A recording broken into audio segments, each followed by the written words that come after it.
We are just over a week into 2019 and already the harbingers of doom and gloom are getting louder and louder by the day. I think most of the people who are selling are still oblivious to the fact that this is a bear market. Most people think it's still a correction, but it's just early in a bear market. I think this bear market is going to be particularly vicious. Despite all the blood that's already been spilt on the dance floor, market experts say this is only just the beginning because the world's biggest economies are slowing down and all of us have to prepare for the worst. All this hullabaloo has even forced the Deputy Trade Minister, Ong Kian Meng, to affirm the state of the local economy and to say that while Malaysia's economy is indeed slowing, there is no recession on the cards for Malaysia this year. Truth of the matter is, any rescue of the economy, if indeed any is needed, will in the main fall upon us, the consumer.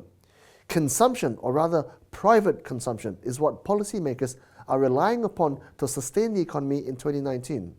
That means you and I have to keep buying and buying and buying to prop up the country, so that if Donald Trump and Xi Jinping start fighting and the world economy collapses, at least we can sustain ourselves at home and still put food on the table. But to be honest, buying has never been this easy or attractive. There are so many nice, shiny new things to buy. First, there are the cars. Both Proton and Perodua have really upped their game, pitching in with some amazing new models.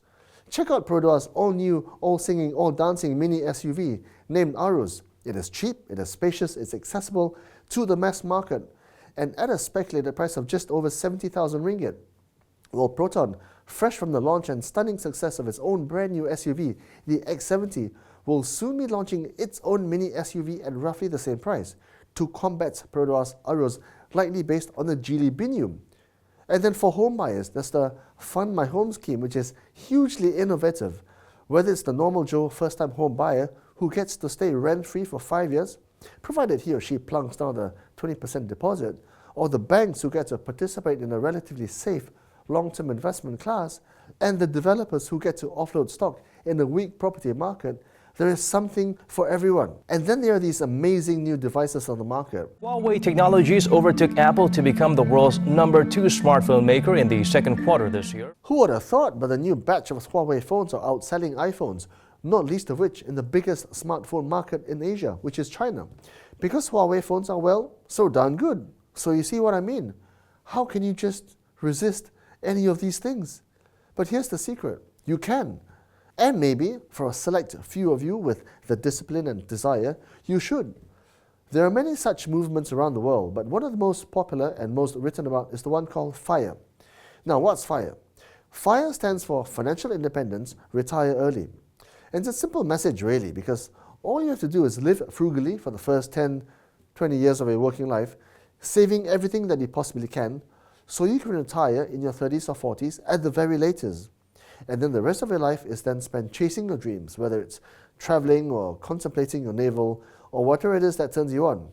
But it won't be easy though, because the FIRE life is a life of delayed gratification, of foregoing the easy but expensive conveniences in life, like taking public transport or cycling to work instead of driving your own car, like staying at home and cooking while your friends try the latest deli cafe, or foregoing those great overseas holidays your friends are Insta-storying about.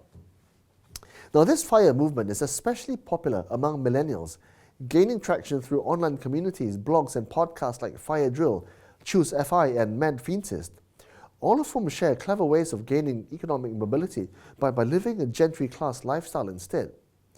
So generally speaking, right, proponents of the FIRE movement suggest the 4% rule as a guide.